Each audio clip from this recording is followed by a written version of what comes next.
Good evening. The time is now 6 p.m. on Tuesday, April 9th, 2024, and I'd like to call to order the annual meeting of the Cunningham Township. If you are a registered voter of the township, please continue to proceed to the table at the front of the room to make sure you're checked in so that you receive your ballots. Additionally, the fire marshal has asked that the public standing in chambers stay in single file along the walls to ensure clear aisles for cycling in and out. I'm going to go over a few housekeeping items to get us started. My name is Darcy Sandifer, and I am the interim Urbana City Clerk and Cunningham Township Clerk. This evening, I will be the only elected official acting in any official capacity, as I am a non-voting member of the body ordinarily. The registered voters of Cunningham Township, or the electorate, will be the meeting body this evening, meaning all business of the evening is done via motions and votes taken by the electorate in attendance, not the Township Board or the City Council. As such, there is a document included in the packet online and on the table in the lobby with Robert's Rules of Order and Parliamentary Procedure information. Every action is done via a motion. Every motion requires a second followed by a vote. We ask that when we call for motions and seconds, that individuals either come to the microphone or the microphone is handed to them and they state, "Hi, I'm electorate Jane Doe and I motion," and then the motion. That is so that we have a clear record for the minutes moving forward.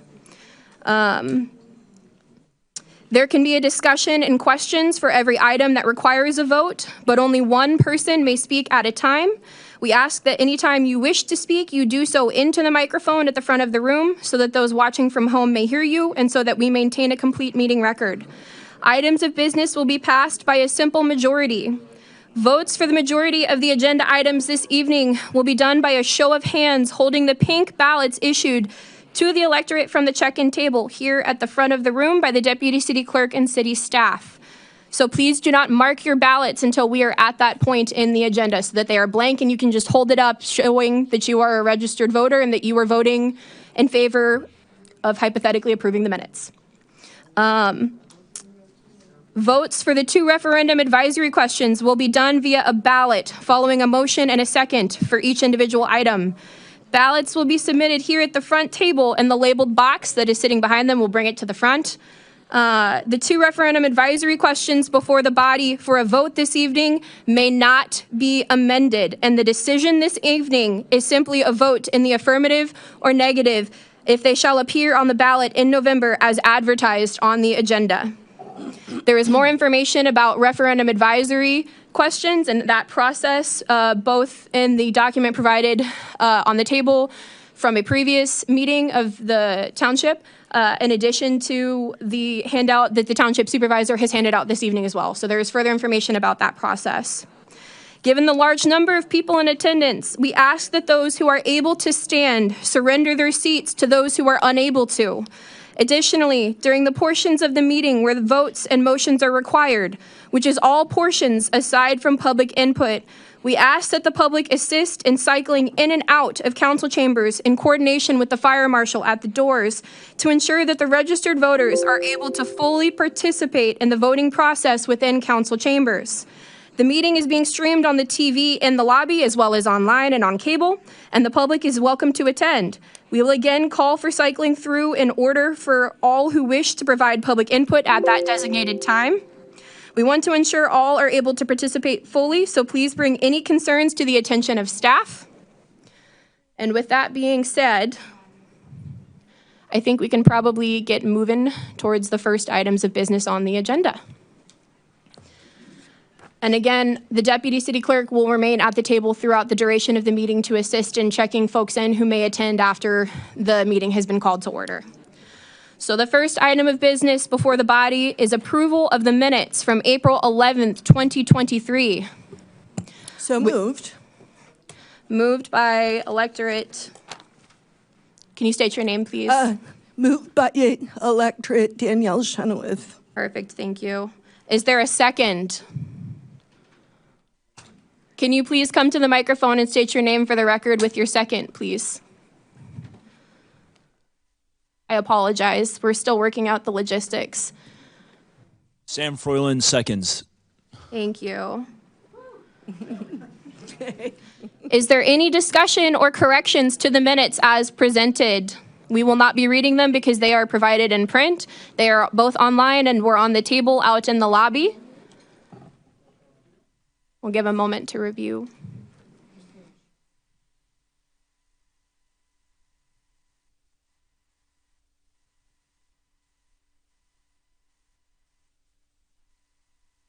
Seeing no corrections or discussions, all those in favor of approving the minutes as written, please raise your pink card in favor.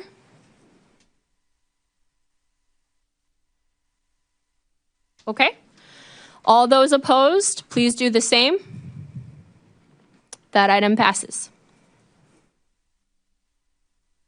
The next item of business before the body is the adoption of public input guidelines. So because this is not the city council, this is not a board or a commission, this is the electorate, there are not rules that govern this body or bylaws that we have to adhere to in that sense. That being said, I have provided in the packet a proposed set of public input guidelines, and these are simply the ones that appear on every city council and township agenda.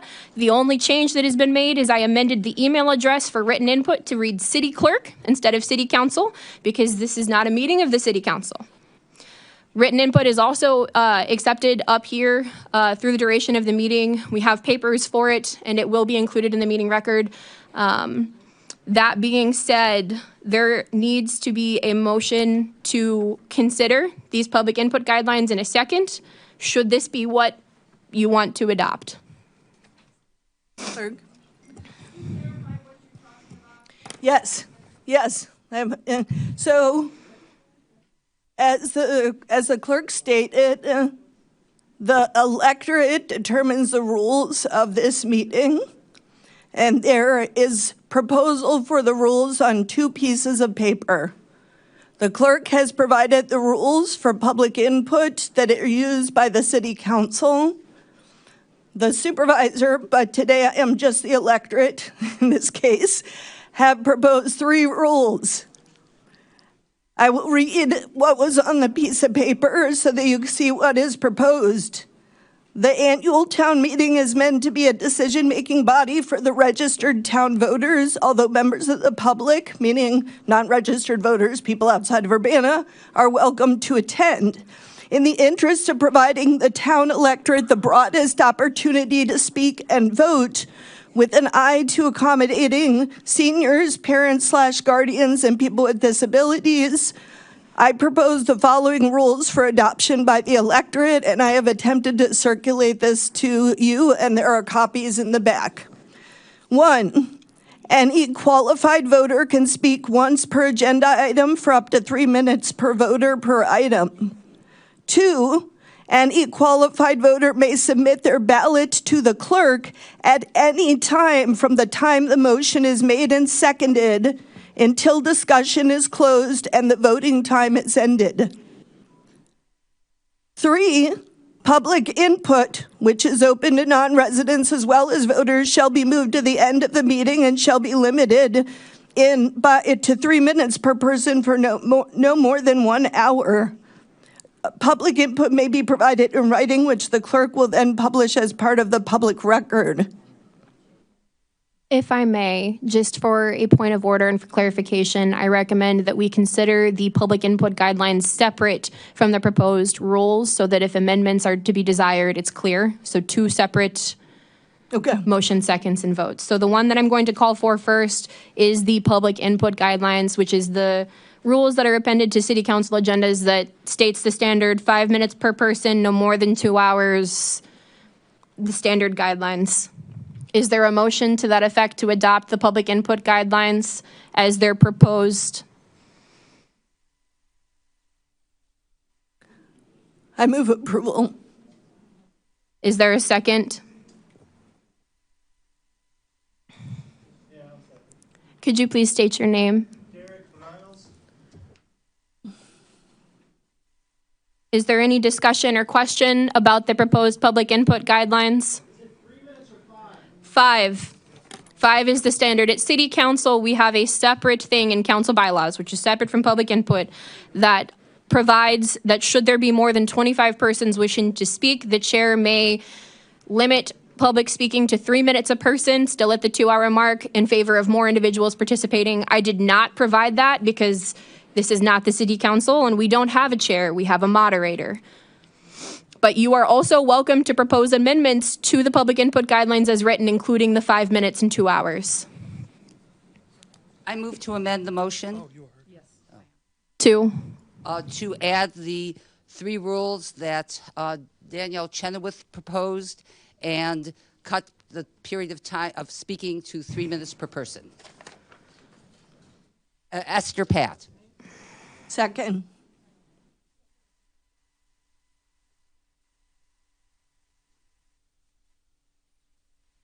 So to clarify, the motion on the floor before us is a motion to amend by Esther Patton, seconded by Electorate Chenoweth, to include the amended proposal rules from Supervisor Chenoweth as part of the adoption of the public input guidelines with the caveat of 3 minutes per speaker during public input. Is that correct? Okay. Is there any discussion or question about that amendment? Yes. If I can just speak to one point. Sure. Public input is at the start of government meetings so that the public can tell the government officials what we think before they make our decisions for us. Since there are no government officials here to whom we should appeal, we are the decision makers. I think public input, since there's room for debate on the questions when they come up, that the whole general public input should be at the end of the meeting. Any further discussion or questions on the amendment? Sure. Alan Axelrod, there are specific provisions in state statutes that allow for certain motions during an annual township meeting for items that are not on the agenda. And so if we abandon input for items that are not already on the agenda, which is, what is proposed, if we remove the public input section, then we actually do prohibit people from exercising those rights. So as a point of order and clarification, no item of business may be considered before this body that was not advertised. We may have discussions of items that were not advertised, but we can take no action on items that were not advertised appropriately. Paragraph C in the agendized section, sorry. So to clarify, 60 ILCS 1, Article 30, which is the annual township meeting, you're saying Section 30-5C? Pulling it up, 1 second. Sure, no problem. No problem. Because I have that, It's okay. no, you're fine.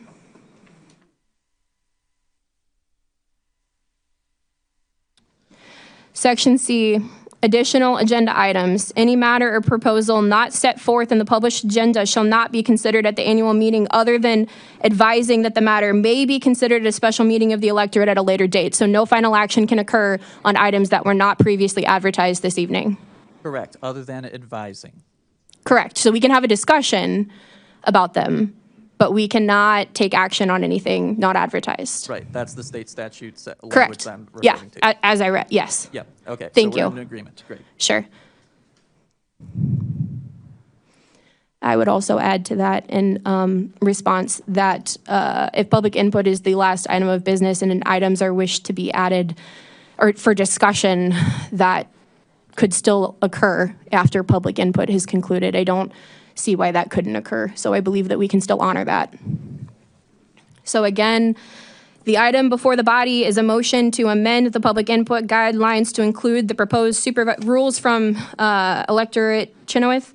Motion by Esther Patton, seconded by Chenoweth. Are there any further questions or discussion about the proposed amendment? Seeing none, all those in favor of the amendment, not adopting the public input rules, this is just making the change first, please raise your pink card in favor of adopting them as amended. Okay. Those opposed, please do the same. Okay. So we have amended the public input rules. The original motion now, as amended, to adopt the public input rules with the proposal for rules was motioned by Electorate Chenoweth and seconded by Derek Briles. Is there any discussion on the public input rules as amended for final adoption? Or questions? Seeing none, all those in favor of adopting the public input rules as amended, please raise your pink cards. Thank you. All those opposed to adopting the public input rules, please raise your pink card. Seeing none, that passes. The next item of business is the election and oath of our moderator. So, the moderator is going to chair this meeting. They will get to sit up here with a microphone, and they are sharing the administrative duties of the meeting. So they're going to help me recognize speakers and ensure that we're maintaining a complete meeting record. The moderator must be a member of the electorate, meaning they have to be a registered voter of the township. This does not preclude them from voting on items. This is just to help share the administrative duties and to provide more involvement in the process. So it is not an elected official running the meeting. We will take nominations from the floor. Each nomination needs a motion and a second. We will call for multiple nominations, and then there will be a vote on each one. Yes. I nominate Mark Enslin as the moderator.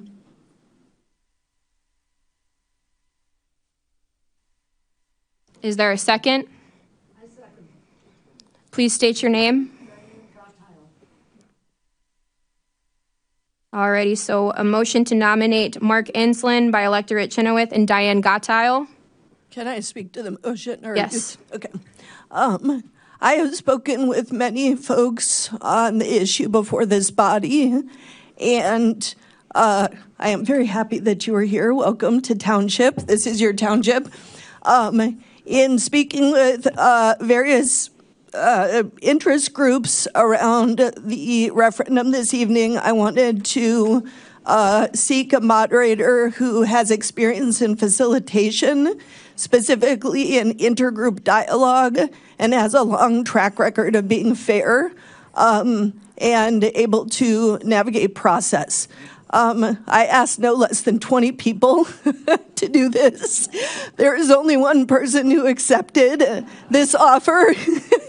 That does not mean you can't put other nominations forward. This is your meeting, not mine. I just want to share some background.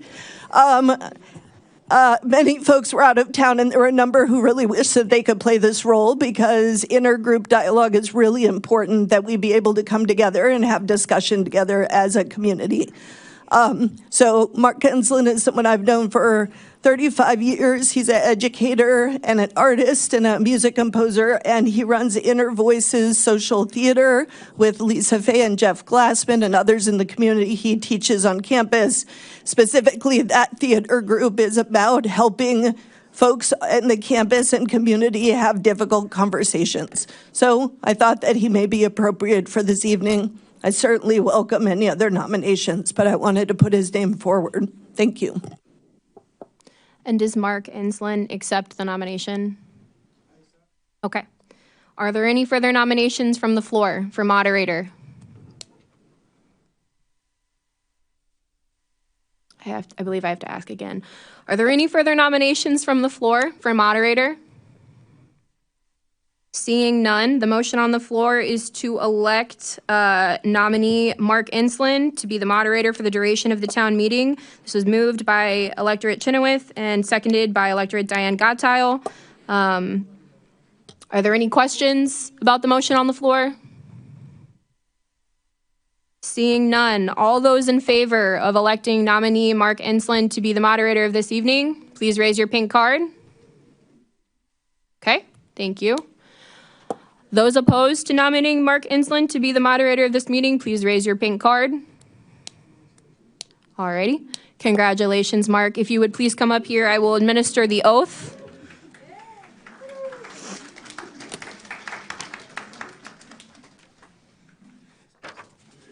Yeah, there's just bowls at the magnet.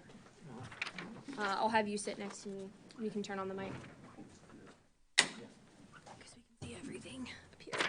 And then please speak into your microphone. If you hit the little button, it'll turn on a green light. Am I live? I believe so. Can everybody hear him okay? Say something. Testing, testing, Okay. testy. Alrighty. Mark, if you would please repeat after me into your microphone. I do solemnly swear I do solemnly swear that I will faithfully and impartially that I will faithfully and impartially discharge the duties of moderator discharge the duties of moderator at this town meeting to the best of my ability. at this town meeting to the best of my ability. Thank you. If you would please sign that top line.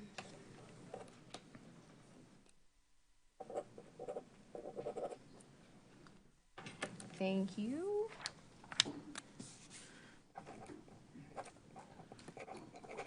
You are now presiding over this meeting. I believe the next item of business now, since we've amended. Oh, let me find my agenda. Is the program updates from the Cunningham Township Supervisor. This is you. Let me turn on the projector. Program updates from Cunningham Township Supervisors and Assessor's Office. Thank you. Ibrahim, if it's possible, can you put the presentation on the overhead projector? Coming up slow. Okay. If UPTV could ensure that the laptop in council chambers is now displaying on the TV at home, thank you. I see it now. Awesome. So first, I just want to point out, this is our fiscal report. It's here for your inspection. It's at the township, and it's also at the clerk's office. That's my fiduciary responsibility to let you know about that. I want to tell the story of Township and our programs from this last year. I will be brief because I suspect that you're not here for my presentation. But I do want to welcome you to Cunningham Township. Cunningham Township is the last safety net for low-income families and individuals in the city of Urbana. We have also expanded via grant money to serve the county in homeless services. So I'm going to present to you what we did this last year because I have a captive audience and I would love to be able to present to you what we did. I also really want to let the electorate know that we are here for you and we are here for your neighbors and your friends. Our motto is neighbors helping neighbors.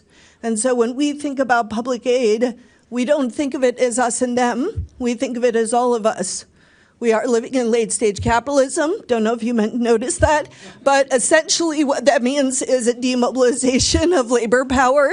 And basically it creates a situation in which the way we experience it in this community oftentimes is that income does not keep up with rent. Or mortgage, for that matter, especially for folks who have inherited properties from their families. So I am going to present a little bit about what we did this last year in slides. This is our 2023 impacts. It's also a really good way to understand what it is we do. And I would ask you, since I do have your time here, if you could please help us be ambassadors for Township with your neighbors and friends. We support everyone in Urbana, regardless of their conviction status, regardless of their immigration status. So I just want to let folks know we are here for all. We provide support. The one thing we are required to do as the supervisor's office is to provide general assistance, otherwise known as income assistance. We work with folks who are awaiting disability payments, and we provide a monthly check so that they can live and buy toilet paper. And we also have employment and education opportunities for folks who are out of work.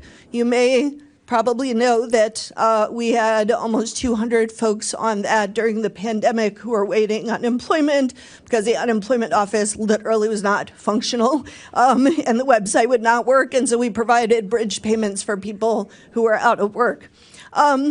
So we also provide folks support for folks who are have children and are applying for TANF. I believe we are the only township that does that. But we consider that to be a bridge payment for families who are waiting TANF because it can take up to 3 months. We provide rental assistance both for folks who are behind in rent as well as move in. And that's really important, especially for our families and individuals who are double up homeless, otherwise known as McKinney-Vento homeless, to help people move into their own place. Oftentimes the only barrier is that first month's rent and deposit, and we provide that. We do street outreach. We have a staff member who travels throughout the county engaging literally homeless residents and helping them access services. Part of street outreach is also school outreach, and we have a partnership with Urbana School District where we essentially receive referrals from all of the schools in Urbana for any family with any housing need at all. And so we figure out how to best meet that housing need. Emergency housing, thanks to Urbana voters, including I think probably many people in the room. I won't ask you to raise your hand if you voted for this, but we did increase the tax levy so that we could continue to support emergency housing for families. We have very close to ended literal homelessness for families in Urbana schools. And we've done that with your tax dollars. It was not a whole lot. It was about $40 a household that we added. It raised $600,000. It pays for 8 units, and then we have the ability to expand into hotels as needed. And that has been an important piece. You can see how much we spend on emergency housing and how many households. We supported 27 households last year with that program. Yeah, it's right here on the left, emergency housing. Oh, okay. I'm sorry. Not in charge of the television. We support people in accessing all available housing. So we have housing navigators and help people get into subsidized housing. So we helped 29 folks, including 58 children this last year, access subsidized housing.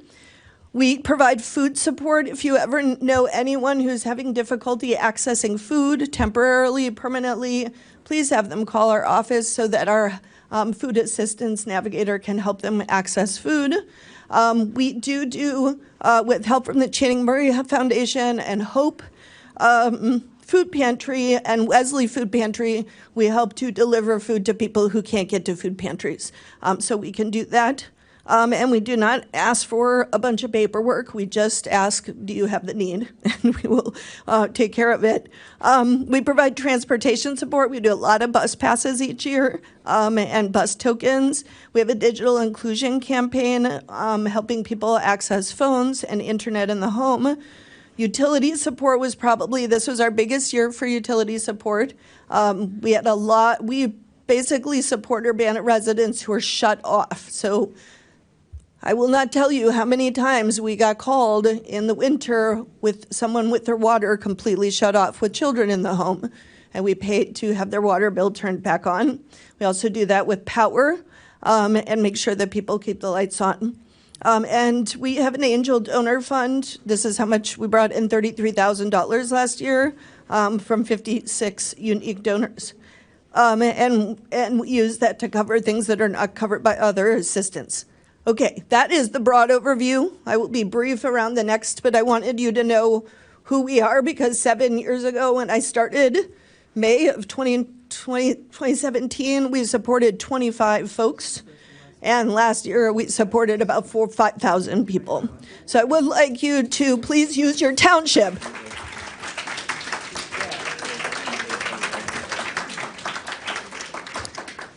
I do want to recognize our staff in the audience. If you're a staff member of Township, if you can just raise your hand.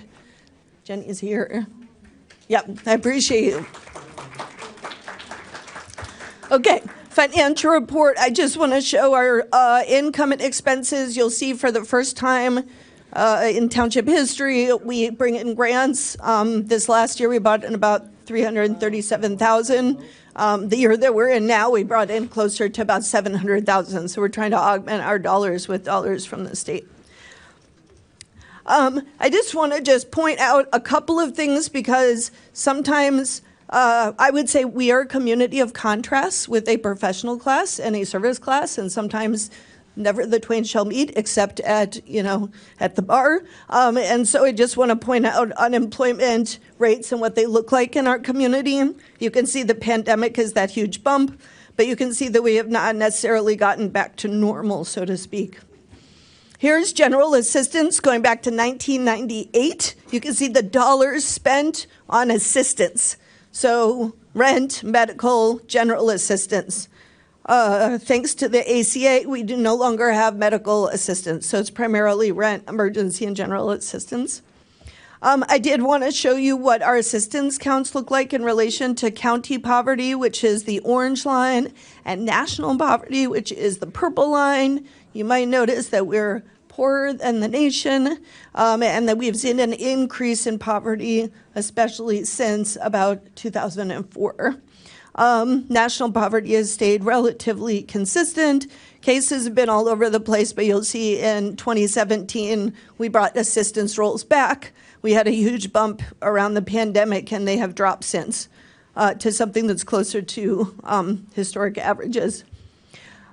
Urbana rent burden is, in 2023, the rent burden has gone down from the past, so that's a good sign. When we first showed these numbers in 2019, the rent burden was 66%. It's now much closer to the national rent burden. That basically means if a household pays more than 30% of their income on rent. These are bridge to home services, our homeless services. Many of these are available countywide. But essentially, you can see that we provide a continuum all the way from street and school outreach through emergency and transitional housing. We do rental assistance, and then we have housing navigation and supportive services. Our street outreach, here's some information about our street outreach. You will see this is by years. So you've seen that we started street outreach in 2021. It's gone up quite a bit. In 2024, we're only 3 months into that year. But you can also see about 16% of the folks we serve are families and about 77% couples. Our rental assistance is a huge part of our program. When I first came in, there was one rental assistance program in the county. It was $45,000 a year. It was run by RPC. Last year, the entire community now has over $500,000 in rental assistance.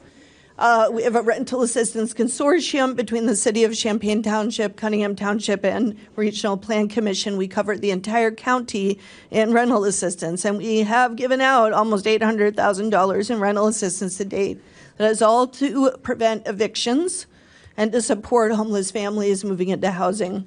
This is our housing advocacy information. Rapid rehousing is for literally homeless residents to move into housing where we pay their rent for up to a year. This is our emergency hotel housing.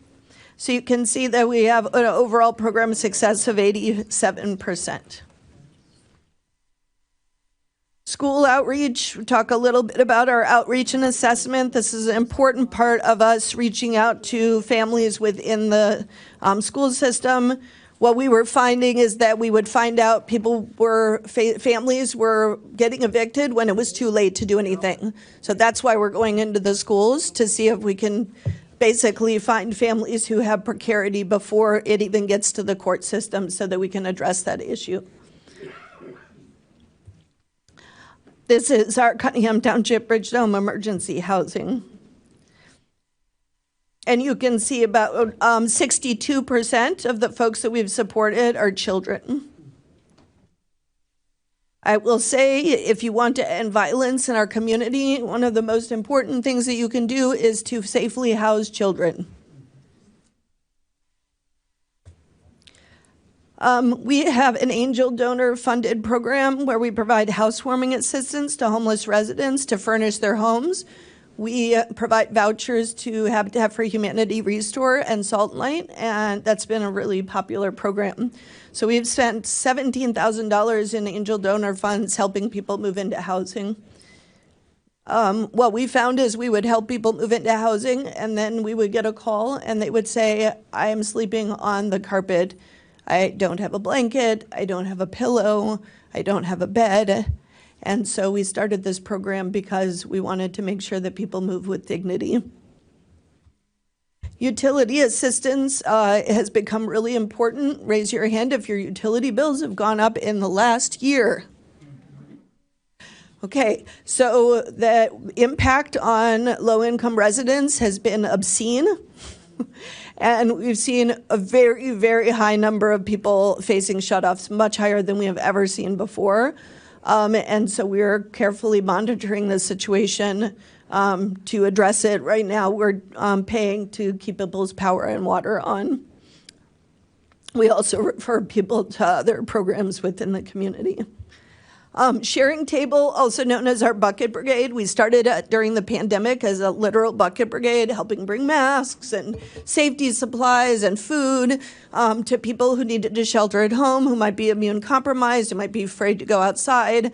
It was an amazing mutual aid network that we built with the Channing Murray Foundation. I want to recognize Ron Kester as a primary person who has supported that with his labor for many, many years. And so, thank you, Ron. And Emily McCowan, if she is in the audience, and Sam Michelle, and all of our friends at Red Herring. So we now partner with Ride United, and which is funded through United Way, and we help to provide delivery service to people's homes from a whole number of pantries. So you can see who we served last year. We initiated the Solidarity Gardens Collaborative, which is now a collaboration of over 20 gardens. We are currently running a free plot program, so if you are or know of a low-income or immigrant family or individual who would like to be able to access your own garden plot for free, and we also provide tools and seeds and seedlings, we are running that right now. So if you go to Solidarity Gardens website, you can see more about that. We also take donations, which help to pay for the tools and the seeds. We run an events series, and this year we're going to have monthly events. So please, if you get a chance to sign up on our listserv, we will let you know about our upcoming events. We also are on all the socials except X, because I'm not going to explain what, but Facebook and Instagram, we are on those socials. TikTok, no. Okay, digital inclusion, you can see a little bit about transportation assistance, etc. Here's our angel donor information. We have 29 written collaborations. We do everything we do in collaboration with community groups, and that is how we're able to provide seamless services. These are all of our collaborators, and we thank them. This is the most important slide to me personally, which is that when I came in, we increased the GA roles back to where they needed to be, and we started tracking. It was actually Darcy Sandifer, who worked in our office, who created a system to track the housing status of people who came in the front door asking for general assistance. And with that data, we saw what a large number of people who we provide general assistance for were homeless. And that makes sense because you have to be making less than $600 a month to get on general assistance. Actually, at the time, it was $265. So what we did is we decided to set our vision on ending homelessness and hunger in Urbana. Yes, we can. And so we started to track the homeless status of our GA participants. And I just want to show that when we started tracking this was about 2018, when 2018, 2019, 2020 looked like this. And 2020 is when we put our housing advocacy program into place. And when one by one, we helped homeless residents access housing with a whole set of wraparound services. And you can see, this is our proudest accomplishment, is the number of homeless GA participants going down. We have seen a slight increase. This year, we've also seen an increase in general assistance participants generally. So that's an important. So I just want to end by saying that Townships, our vision is to end homelessness and hunger in Urbana. We do that in a data-driven and loving way by making sure that we look at who out there is in our community is experiencing homelessness and hunger, and providing many, many points of entry, both formal and informal, for them to access services. that our events program is a really important piece of our street outreach because it provides a low-key way of people being able to come, get to know Township, get to know their neighbors, find out about services. They don't have to provide their name or go through anything like they do at the public aid office. So we're really trying to provide a welcoming space. I will just end that we are guided by a politics of love at Township, and it's something that we could use a lot more of. Thank you. Danielle. Just a few, one's like a request and one is a point of clarity.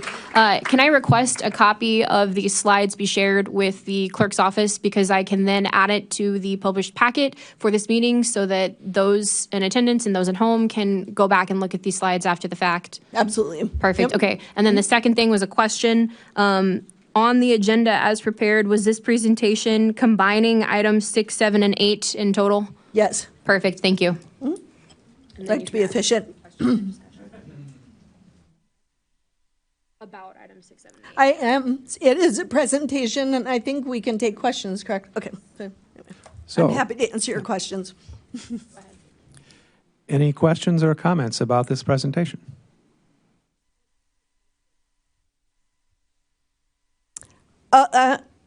I would, two I'll ways just I would reiterate answer. the question just in case it Yep. was not heard. Oh, What do you need help with? Okay, thank you. Broadly, I think what we need help with is helping to see our neighbors as full human beings in all of their potential. That's the broad answer. And the narrow answer is it really helps to refer people to us, especially the front door rather than my personal Facebook page. I just would really appreciate that, or my personal cell phone. So I have a great team of folks, and they can email info@ctso.org. They can call us at 384-4144, or they can come by our office during office hours, Monday through Friday, and we answer the phone and we answer the door. And we actually have a real live human being who will talk to you, and a lot of the assistance and support we do is in that. If you do have additional change, we do take donations for the Angel Donor Fund, and that helps cover some of the things that aren't, within our broad assistance. Also, most of what you saw was funded initially through angel donor funds because we saw it was a need, but we didn't have the money for it. So the emergency housing, the utility assistance, the sharing table, those were all private donor funded at first, and that helps us kind of leverage up a program. Yep. Yes, can he talk with me at the end of the meeting? It depends on how late the meeting is, but if you dropped me an email, I would be happy, and I probably will be more sober, not late at the end of the night. Yeah,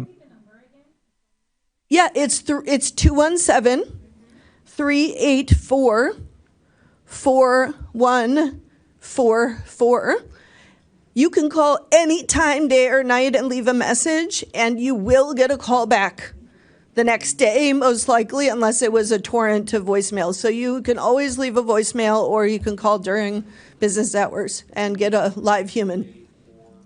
217-384-4144, and it is also on the letterhead that is in the piece of paper that you have. Yep, the orange piece of paper. And you can Google us, although, yeah, and it's on our Facebook page. Happy to answer any other questions you have. I'd like to remind people to use the microphones to help people at home and for recording. There's a question up there, a comment? Thanks for your presentation, Danielle. You do a lot of good work despite disagreements we've had. I also want to say that every single one of these programs is better for, it improves our community for them to. I think you're not. Maybe not all. Is it coming through now? Is the public Okay. input microphone on? Yes, Yeah, it's on. Sorry, it's I was a little good. too far away. So every single one of these programs is improving our community, and I thank you for that.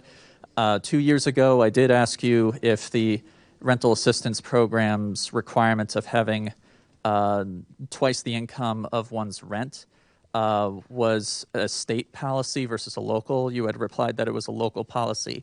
My ask to you is that policy still in effect? I do understand that we are better in this community for having the program than not at all. Thank you. That's a very good question. So the way Township works is that the rules can be adjusted to meet the need by the supervisor. That would be me, as long as I publish it and I apply it fairly. So recently, during the pandemic, there was a lot of support coming from the federal and state government, and therefore we funneled people to that support. When that support went away, that's when Township really felt it. So we got this last year and the year before, we have had a record high number of rental assistance cases. We have adjusted the income requirement to allow for greater flexibility, but we have continued to cap it only once every 2 years, which I know wasn't your question, but it was your question 2 years ago. And the reason why is because if you look at our financial report, we are running way over budget on our rental assistance. I'm able to make it up with surplus and going under in general assistance, but I do have to make sure that I stay within the budget. I would love to be able to move to once a year, and so we're prospecting that issue. But yes, so essentially we can have some flexibility with the rules depending on what the economy looks like and how many assistance cases are coming in. Yep, you're welcome. Are there any other comments or questions related to the presentation? Seeing none, I think we can move on to the next part of the agenda. There are 2 proposed referenda to be put in the ballot in November, and I think the proper procedure would be to go one by one. The first one, and I'll just like to remind people that because of the vote we took on the procedures at the beginning, the discussion of these 2 will be for registered voters.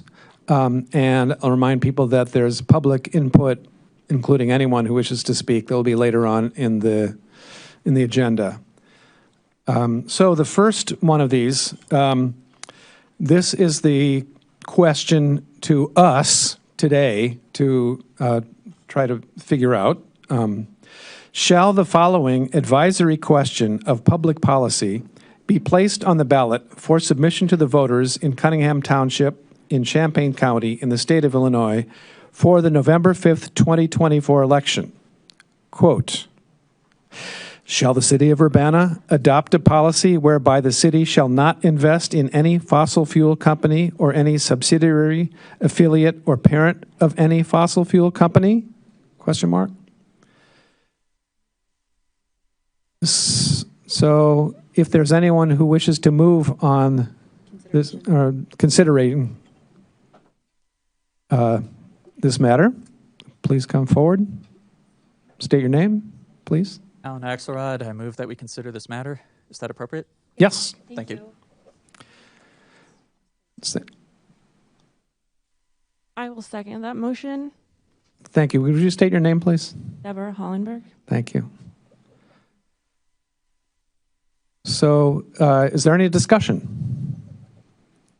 And just remind people that at this point it is now possible procedurally to vote on it. Is that correct? Yes, that is correct. So for members of the electorate, if you have not already, please come to the front and check in with Raphael. Also at this time, now that there is a motion to consider on the floor for item 9 on the agenda, you may bring forward your pink ballot and place it in the yellow box here on the table to vote on this item, as there is a motion on the floor. Yeah, there can be discussion. There can be discussion and questions, and in terms of Mark, just some sort of indication so that when we're quickly looking through, we can tally totals, and they are completely anonymous as well.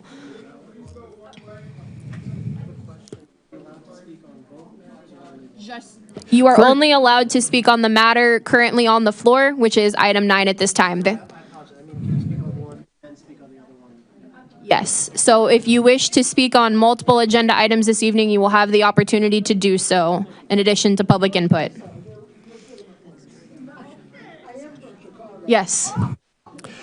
So while people are in the process of voting, we can also take any discussion of this item. And if so, please come up to the microphone. I will also ask at this time, too, as there is a voting item on the floor, that members of the electorate are able to cycle through from outside in the lobby to ensure that all are able to participate. Thank you. I would just like to thank the Champaign-Urbana DSA Eco-Socialist Working Group and the Party for Socialism and Liberation for putting this referendum forward. Thank you. Alan Axelrod. Yes, another comment. Please go to the microphone, state your name. May I pass the microphone to the person who originally asked a question? Oh, yeah, good, thanks.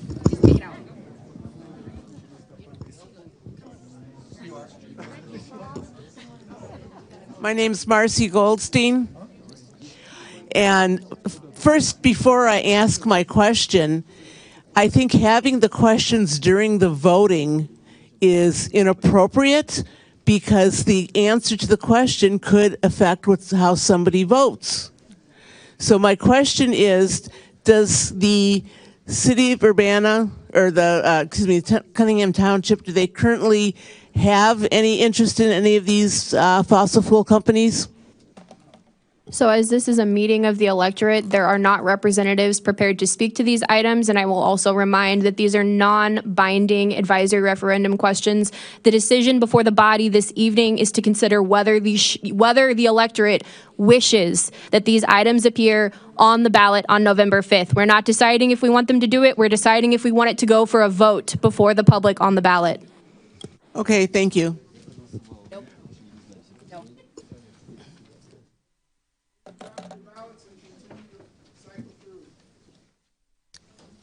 I've already dropped mine.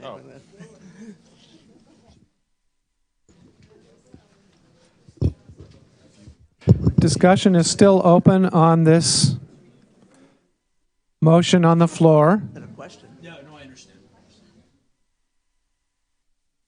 I know it may be a little difficult to get to the microphone.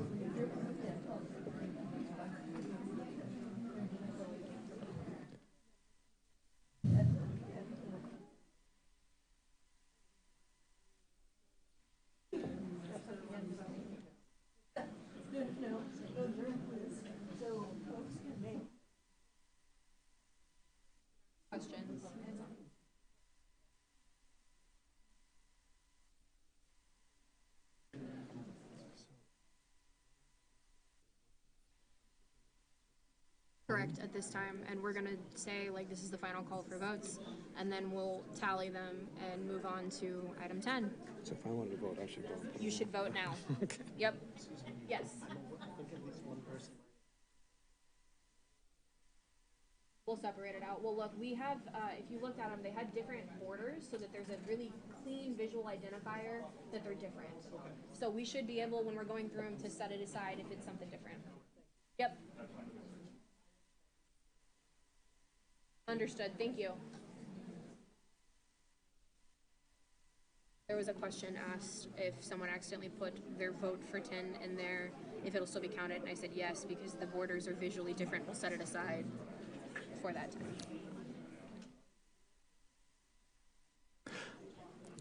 And just want to remind people that this is the vote on item 9, and if you have a vote for the next item, we'll keep that ballot until there may be such a motion.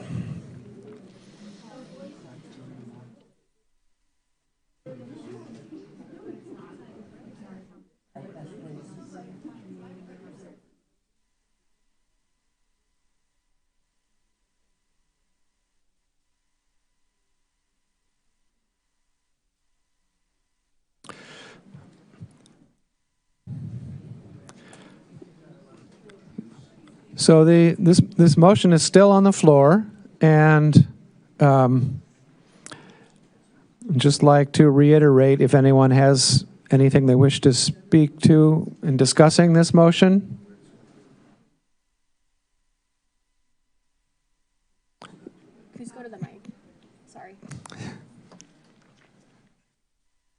please state your name and yes. Carla, can you repeat it's a very simple question. Can you repeat the motion again? Yes. Shall the following advisory question of public policy be placed on the ballot for submission to the voters in Cunningham Township in Champaign County in the state of Illinois for the November 5th, 2024 election? And that is, shall the city of Urbana adopt a policy whereby the city shall not invest in any fossil fuel company or any subsidiary, affiliate, or parent of any fossil fuel company? So, yeah. That helps. We can start, yeah, going through them.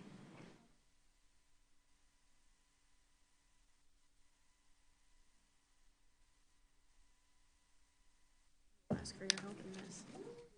I'm counting. Yep, and tallying. Okay.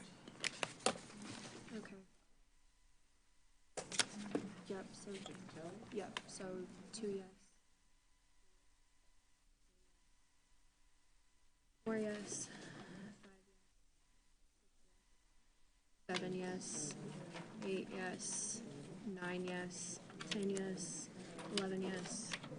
12 yes. 13 yes. 14 yes.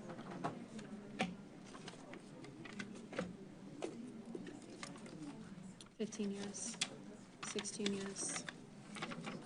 17 yes.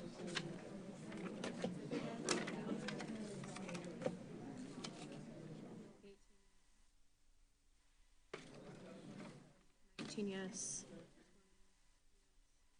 Yes. 22 yes. 24. No, you said just one. Okay, 25 yes. 26 yes. 27 yes.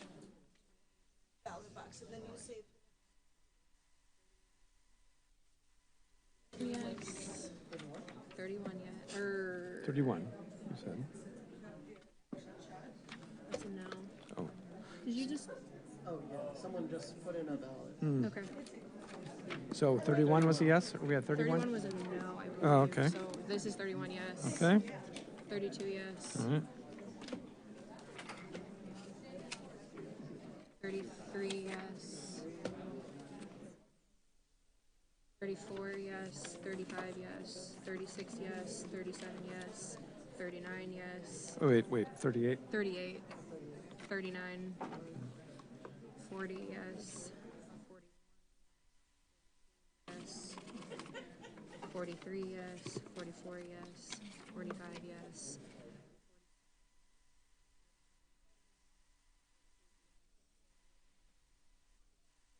49 yes.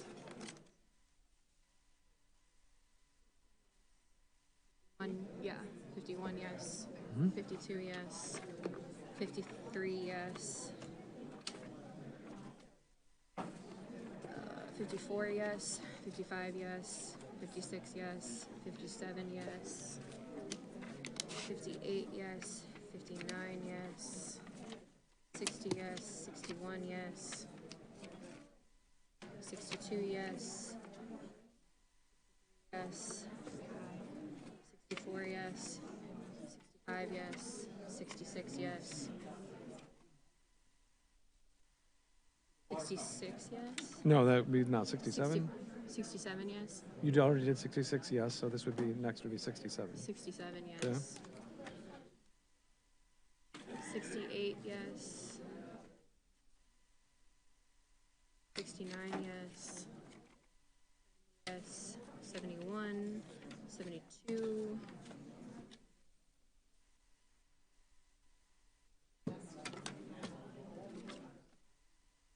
3 yes. 74 yes.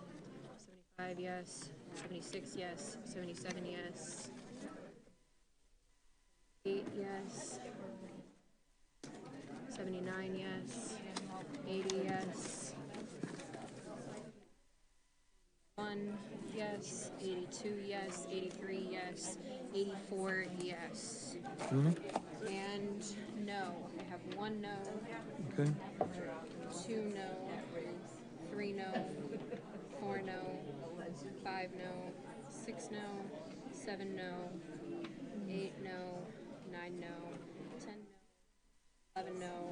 12 no, 13 no, 14 no, 15 no, 16 no, 17 no, 18 no, 19 no, 20 no, 21, 22, 23, 24, 25, 26, 27, 28, 29 no.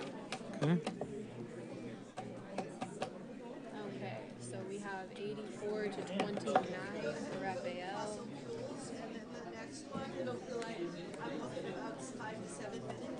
I just thought of this. At least they're separated yes and no. So we have a consensus of 84 and 28 for passage. You had 20, I had 29. 29 no's, Yeah. which the majority is yes. So we can announce that. Shall I announce 28 or 29? You're counting. 1, 2, 3, 4, 5, 6, 7, 8, 9, 10, 15, 16, 17.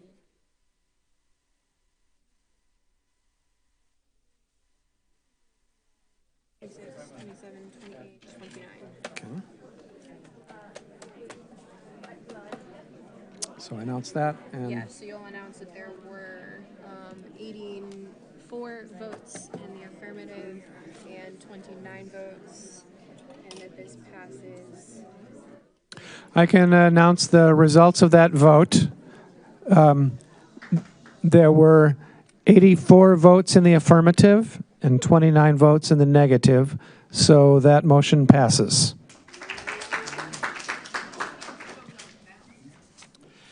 That does mean that it goes on the ballot, yes. And next on the agenda is consideration of this possible referendum question. And I will read the text. And like before, if there's a motion, then there can be a discussion of the motion.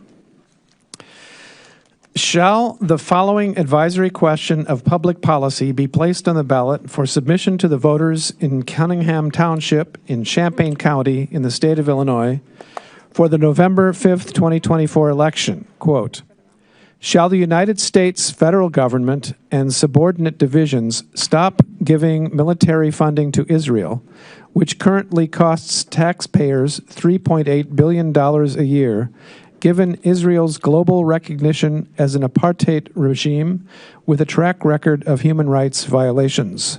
Question mark. Also, as a point of clarity in filing through these, I noticed, which is why we had the border separate, actually one of the 84 affirmative was for a other item on the agenda. So it is actually 83 in the affirmative, 29 in the negative, and that ballot is brought back up there because it is for the other advisory question. So to my knowledge, only one person voted for both at this time, so good job. Thanks for that clarification. There is this consideration on the floor. Does anyone wish to make a motion in relation to it? A motion to consider? Can you please come to the microphone, state your name? Thank you. Colin Dodson, I motion. Move. To move on the vote for this. Is there a second? Deborah Hollenberg, I second the motion. Thank you. The floor is open for discussion. I have a question about this and maybe the previous motion. Where did this motion come from? Do we have a right to know as voters? So there were 2 petitions filed with the city and township clerk's office on March 1st. In the state statutes, referendum advisory questions. So any group of registered voters may request an advisory question of public policy for consideration by the electors at the annual meeting by giving written notice of the specific advisory question to the township clerk. And the guidelines for that, they must have 15 registered voters sign off on it for consideration, and it was then placed on the draft annual Township Board meeting agenda that was approved by the Township Board, and it is now before you for consideration.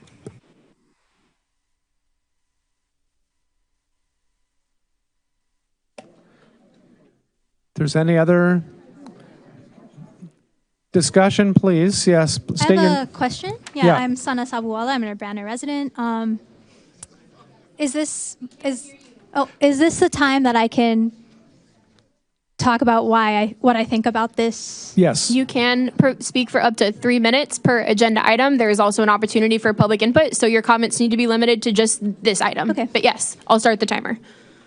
So again, my name is Sana Sabuwala. I'm a Urbana resident and the member of the CU Muslim Action Committee. Eid Mubarak to everybody. I urge the electorate to vote yes on this referendum to give people a chance to actually vote on this issue in November. It's obviously an issue that's important to the community, and regardless of where you stand on it, it's democratic that we have the opportunity to vote on this in November on the actual ballot. So many people have shown up for this meeting to discuss it, so it's obviously something important to the community. Since I'm given this 3 minutes, I want to take a minute to talk about the weapons that our federal government has funded that have been deployed by the Israeli military. Excuse me. Yes, point of order. Can the side conversations please become low enough that we can hear the speaker at the microphone? Thank you. So yeah, I wanted to take a minute to talk about the weapons that our government has deployed or has funded that have been deployed against Palestinians by the Israeli military. Excuse me, I hate to interrupt you, but I just would like to ask everyone in the room to please tone down your voices. It's still too loud, I think. Or exit to the lobby, if necessary. Thank you. Continue. Thank you. So this includes the illegal chemical weapon white phosphorus, as well as the Hellfire missile, which has been developed in the United States and deployed against Palestinians. This is a missile that uses state-of-the-art technology, laser technology, to track people specifically when it matches its target. Six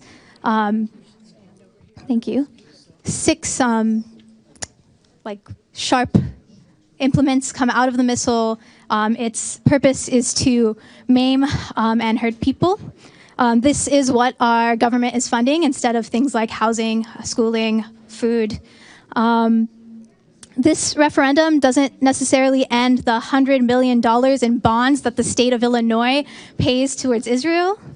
It doesn't even end the billions of dollars that the states invest in Israeli companies. It only asks to give us the chance to vote on the idea that we don't want any more federal money going towards military aid in Israel.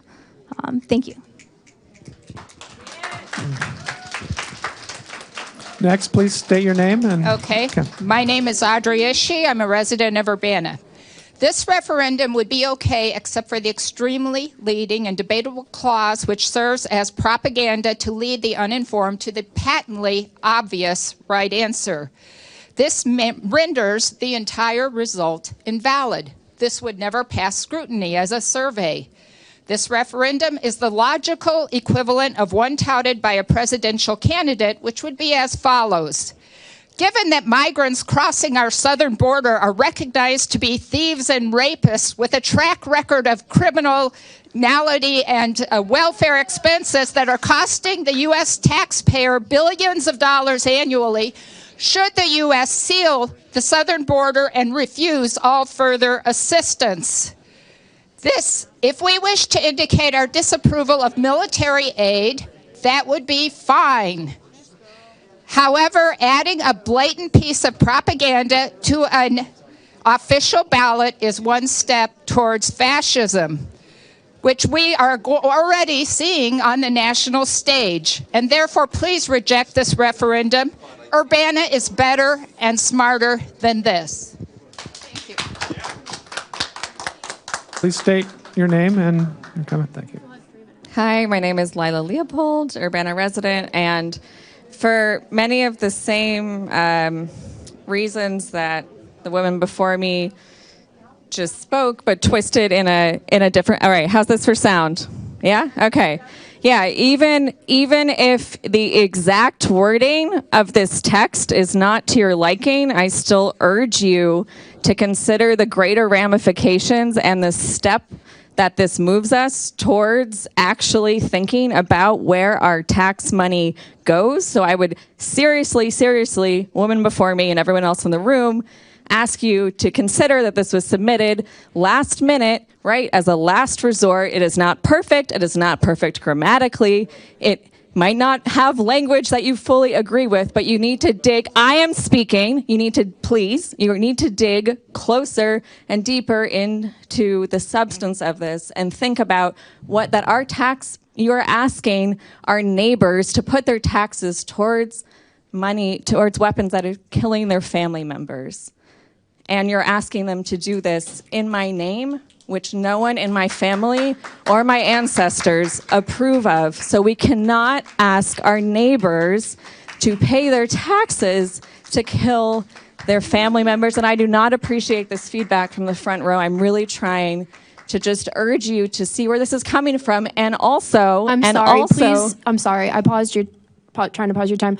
Please, this is not a time for back and forth. Folks have 3 minutes apiece. I was prepared to just speak calmly. I know. But this is difficult. I know. I appreciate it. Sorry, sir. Yeah. Excuse me.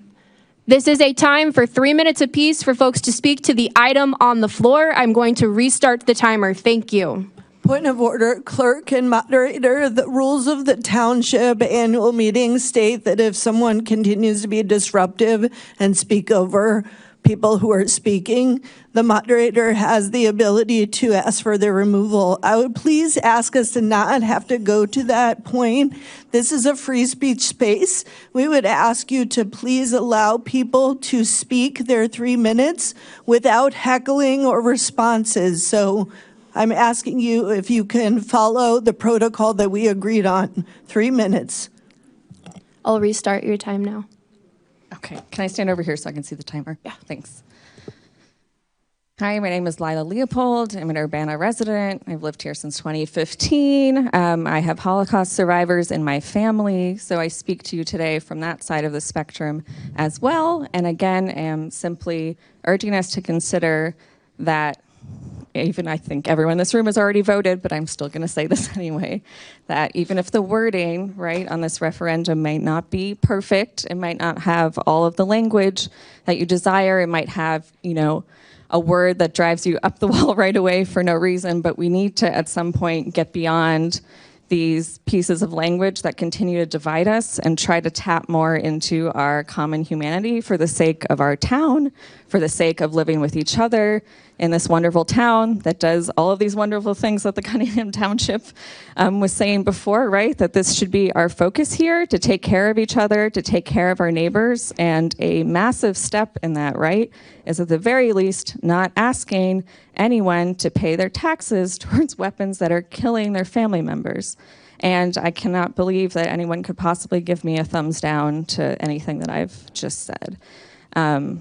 This is also, right, we're at a stage where we're just trying to see if this can be on a ballot, right, in a democratic process. So if we could just take a step back and see that. Thank you.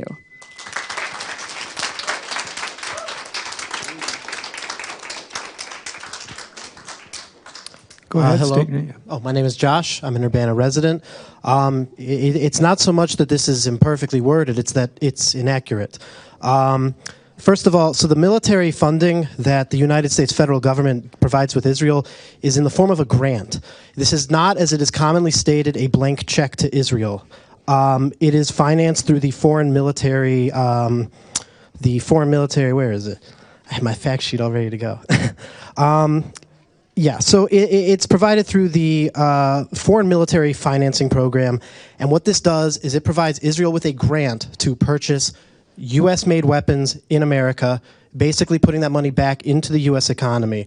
And a significant portion of that aid is explicitly defensive aid. It is the Iron Dome, it's joint research programs between the U.S. and Israel, and the fact is that Israel is surrounded by plenty of actors on its borders and elsewhere that are seeking to destroy it, including Hamas, Hezbollah, Iran, and others. So the question of do they need that aid or not, I would argue very much yes, they do. As to the question of apartheid and the global recognition of it as such, yes, there have been a handful of non-governmental organizations that have made this claim. There has not been any governmental body. The United States State Department said in 2021 that this was not accurate. The European Commission, which represents 27 member states of the European Union, also said in 2023 that they would not use apartheid to describe Israel. There was a vote at the UN in the 70s that passed that said Zionism is racism, but that vote was undone 20 years later in the UN by an even larger margin. So in terms of international voting and actual recognition of this, that's just simply not the case. Arab citizens of Israel are able to vote. There's about 2 million of them. In our own country, you have people who live in American Samoa, Guam, the Northern Mariana Islands, Puerto Rico, and the Virgin Islands who cannot vote in U.S. national and presidential elections. I think it's something that perhaps we should be more focused on, given that that truly is something that pertains to our country. And with that, I will end. Thank you. Hi, my name is Stephen McGuire. The military support of Israel is harmful to America, Palestine, Israel, and the world's interest. Israel agreed to cede the West Bank and Gaza to Palestine in the Oslo Accords. Contrary to what Israel agreed to, Israeli colonists have continued to take land in this area, and Israel shows continued interest in reclaiming Gaza. One of the sole obstacles to Israel being recognized is their insistence on committing war crimes rather than honoring their agreements. As a result, our country must compel them to honor their word, lest we become embroiled in the region and unable to pivot to defend Taiwan and Ukraine. Israel has the right to defend itself, but attacking an enemy that is unable to retaliate is vengeance and brutality, not self-defense. Please vote for this measure.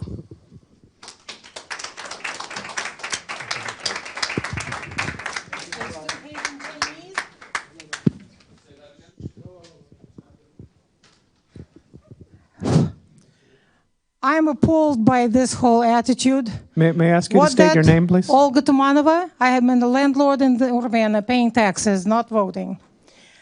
I'm appalled because it seems like people don't read I apologize. the news. Did you say that you're not a voter? No, I'm not. I am an owner. So if you are not a registered voter of the electorate, you are not allowed to speak at this time. You will have to speak during public input. I ask that you return. The gentleman told me that I could. No, unfortunately, this is not public input. Again, as a reminder for those in attendance, this is per the rules that we adopted. The 3 minutes allotted for individuals who are registered voters to speak on the items of business before the body. And the question is still, the motion is still on the floor that we're discussing. Thank you, James. And currently tallying the votes.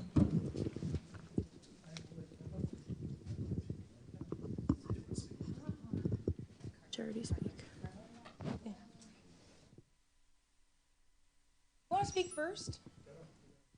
Are you sure? Okay.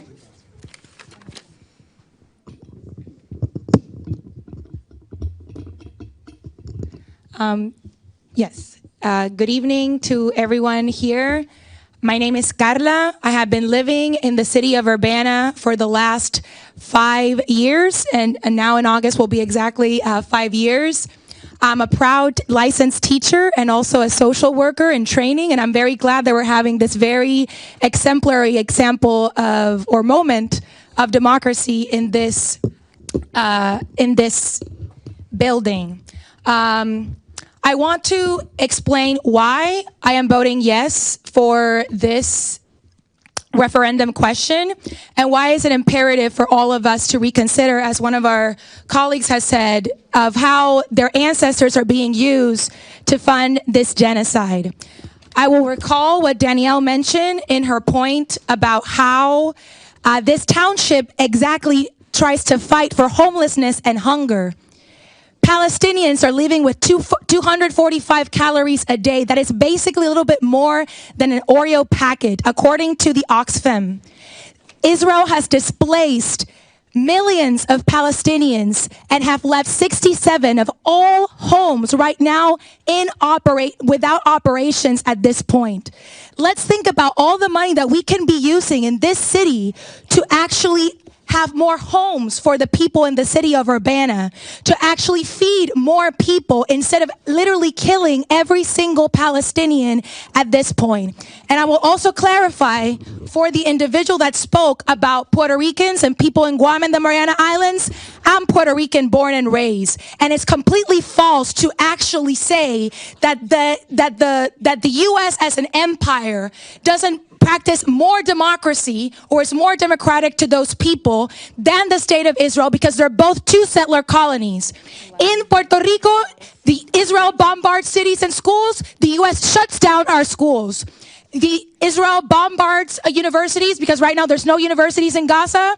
The U.S. has actually taken down 50% of the budget of the only public school in Puerto Rico. So I would reconsider people thinking that because the U.S. is the exemplary of democracy in the world, reconsider why are they supporting another settler colony that does the exact same thing, but much more violent, much more crude.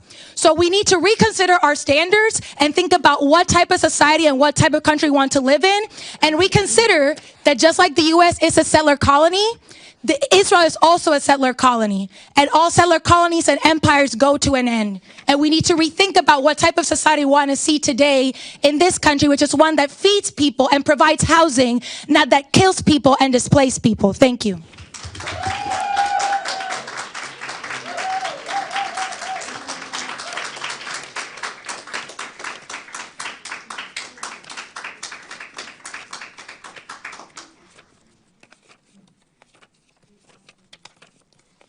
The motion is still on the floor. Are there voters who wish to speak to this discussion? Please state your name. Want to go first? Yeah, I want to go. Yeah, please. Yes, go ahead. Okay. My name is Alexander Stoliar. I'm an Urbana resident for last 7 years. I tell the truth. I was not even aware of this discussion going on in Urbana, and I'm surprised that I would have to say something and clarify things which which seem completely obvious. It's Hamas who is killing in Gaza. Everybody. They started by killing Israelis. Now they're killing Palestinians by shooting from schools, from hospitals, from still shooting rockets into Israel. Calling Israel a colony state. Are you serious? Israel is I'm speaking. Please do not interrupt me. Israel is internationally recognized apartheid state. What are you talking about? Recognized by whom? Are you serious? Why are you not discussing? Why are you not discussing? The resolution to demand to Hamas to surrender, and stops their murderous spree. Instead, you're discussing military aid to Israel. Israel has plenty of enemies around, as somebody said, to defend. Israel did not start this war. Who started this war? Is anybody here supports Hamas? Can you please raise your hand? Is there somebody here in this room who supports Hamas? Do I see anybody? Do I see anybody? No. Then why previous speakers?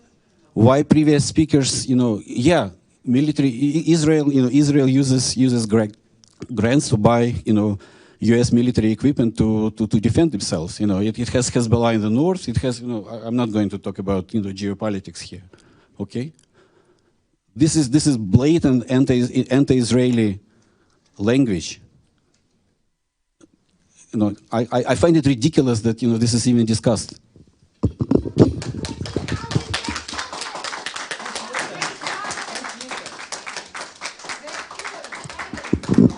Excuse me, this is not a time for back and forth. Thank you.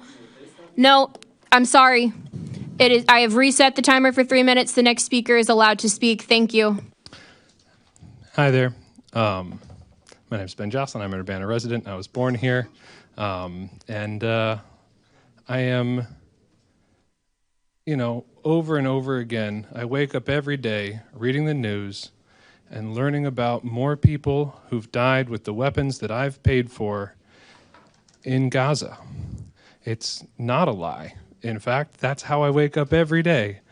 And history will show again and again how tragic and awful and gut-wrenching this time has been. In terms of who started this, that's not what this measure is about. This measure is about not spending money on killing more children. And in terms of who started, if we want to go there, Israel had killed 38 Palestinian children before October 7th. On October 7th and 8th, there was a tragedy in which, a lot of Israeli children were killed, but it was not more than the 38 that Israel had already killed in Palestine that year. So in terms of how things have started, to try and pretend that they started on October 7th is ahistorical. Palestinian people have been oppressed for 75 years, and this is not an okay thing to continue to support. Whether or not I spend my tax dollars paying for other folks to kill children is a pretty straightforward measure, and I look forward to this measure passing. I look forward to a time when we can all live together in peace.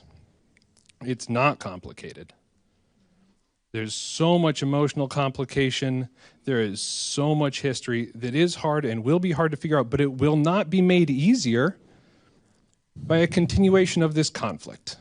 The United States has the capacity to bring this conflict to an end more than any other nation outside of Israel, and it is our responsibility as people in the United States to tell our government to stop funding the destruction of another civilization. It is not okay to be funding weapons of war that are killing children. And you can believe whatever you want to believe. I do too. And the news is clear. So, as I said, it is not okay for my money to be spent killing children. And that is why I voted yes. I didn't write this. There are people out here who've said that I'm the leader of some anti-Israel group. I did not draft this. I did not do any organizing for this measure. This measure was drafted by other folks, organized by other groups, and I showed up today because this is actually a community-run piece. So there's plenty of lies being made about me. Have a good night. As the last few speakers come to speak on this item, I ask that anybody who has not yet voted still bring their ballot forward and remind the public to please not engage back and forth. This is only a time for one person to speak at a time. Thank you.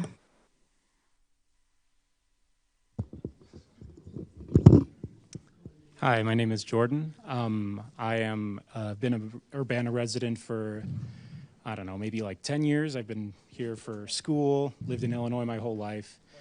And also my whole life, I've been a Jew. And it's been heartbreaking to see my identity being used as a way to justify the genocide of Palestinian people. And I wake up and it's just, I don't know, that's pretty much all I have to say. It sucks. Please just be nice to people. Thank you.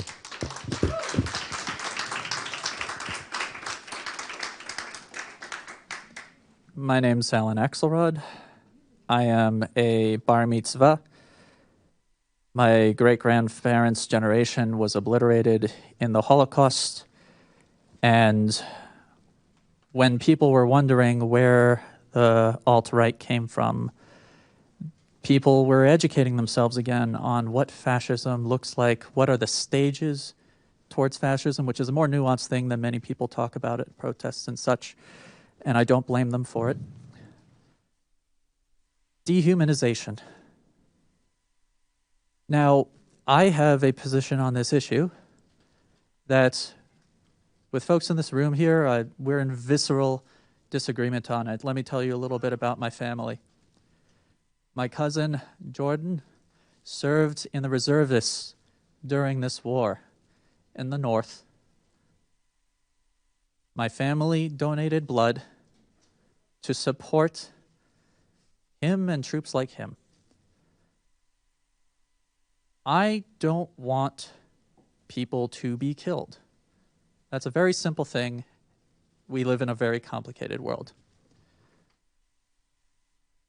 I don't want people dehumanized either. I don't want people maligned either. We have met across the positions before in this very community. We called for discussions that still can happen because a lot of people like to call themselves organizers, but you meet people where they're at. You meet someone on the far left, you talk to them about things on the far left. You meet someone on the far right, you talk to them about some things they maybe don't know yet. Education is ineffective if you're going to be disrespectful about it, and if you care about your positions, you will engage where you do not dehumanize anybody over it. So I just want to say that South Africa still exists after America divested from it.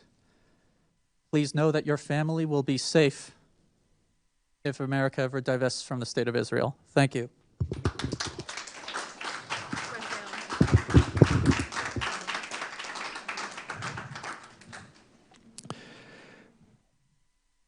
Is there anyone else who wishes to speak to this motion still on the floor or vote in it? And if not, I think we can announce the tally that we have and close the discussion. I'm talking about voters in the moment about this motion. Someone could call the question. Okay, so I'm going to call this as this is the discussion and this is the vote. There were 76 votes in the affirmative and 40 votes in the negative. So this referendum ballot measure passes, will be on the ballot in November. Thank you. And I think now would be the time to, no? We have one more item of business. Oh, excuse me. Time and place of the next annual town meeting. There's a proposal in the agenda of 6 p.m. Tuesday, April 8th of 2025. Does anyone wish to move that this be the date and time? Can you state your name, please? Nancy Human moves that this would be the date. Is there a second? Your name, please? Faith Ryan. Questions or discussion on this date?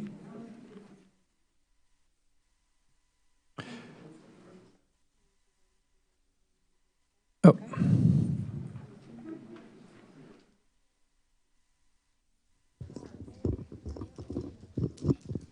Why does the township only meet once per year like this?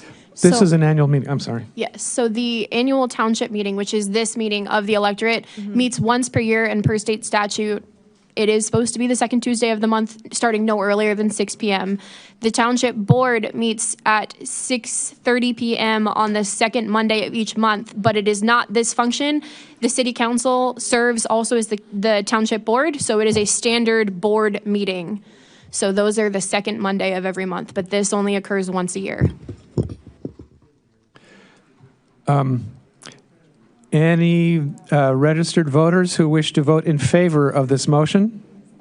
You can raise your hand. 1, 2, 3, 4, 5, 6, 7, 8. I count 8, 9. Those opposed? That measure passes, so that will be the next date of the next meeting, date and time. And now we're open for public input.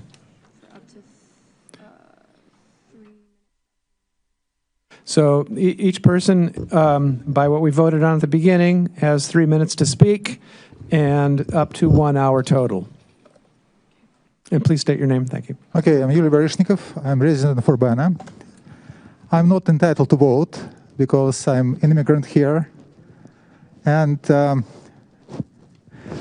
want to apologize to you folks. You've been had, you know. So the group which decided to use this absolutely marvelous initiative, the Township, it is used for politicizing a difficult, complicated issue, to malign the state of Israel, to call it, it's a way of propaganda, to present emotion, to present, you know, equation propaganda which already asserts something.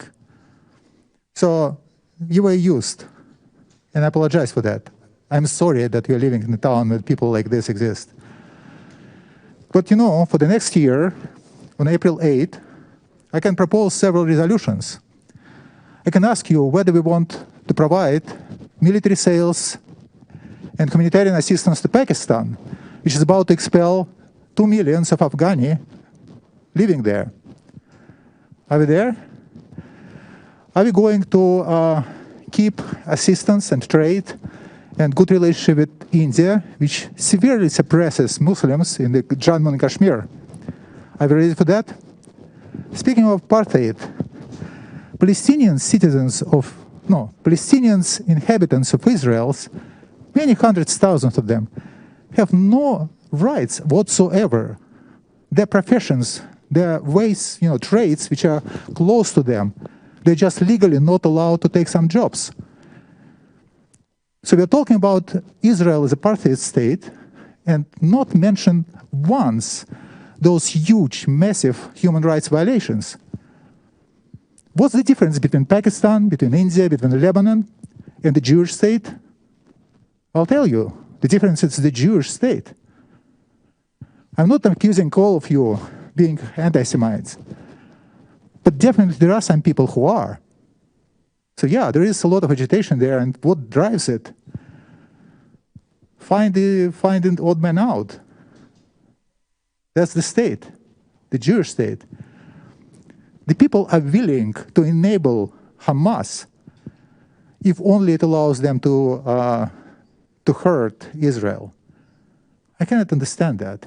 Why you are letting this may happen? Again, sorry about this. Next year, expect a lot of resolutions.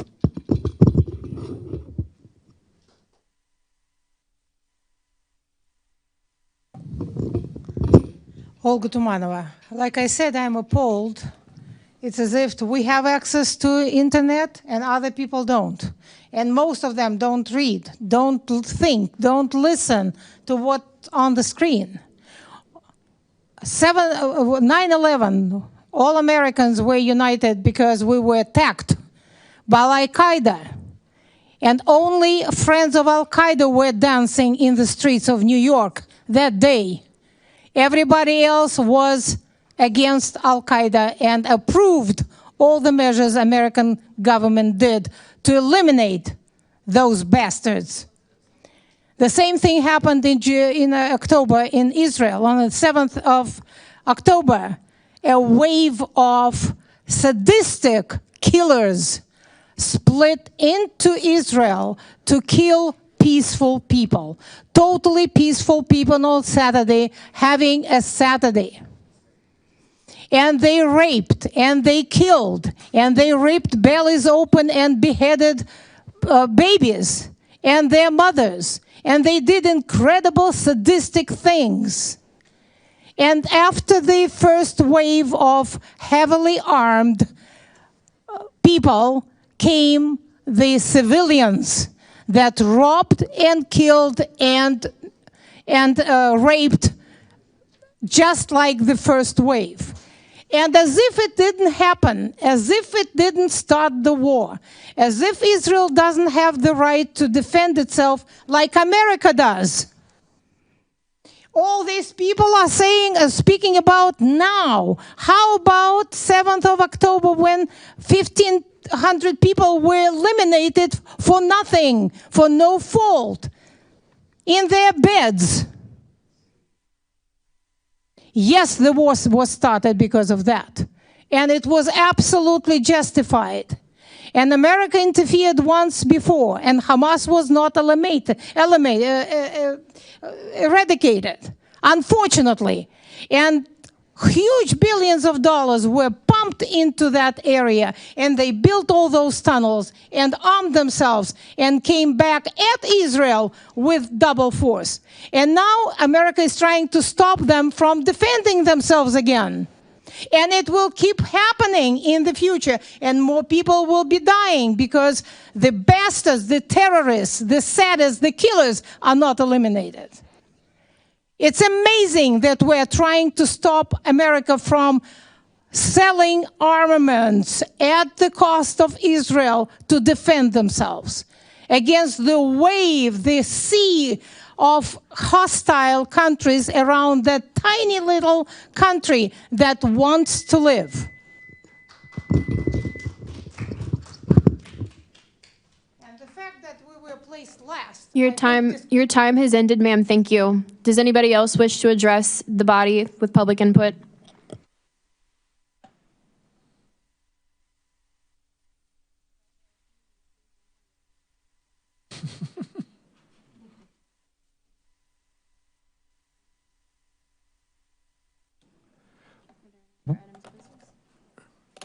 I think that is the end of public comment. And does the adjournment have to be a motion? I think this meeting is adjourned. Thank you, everyone.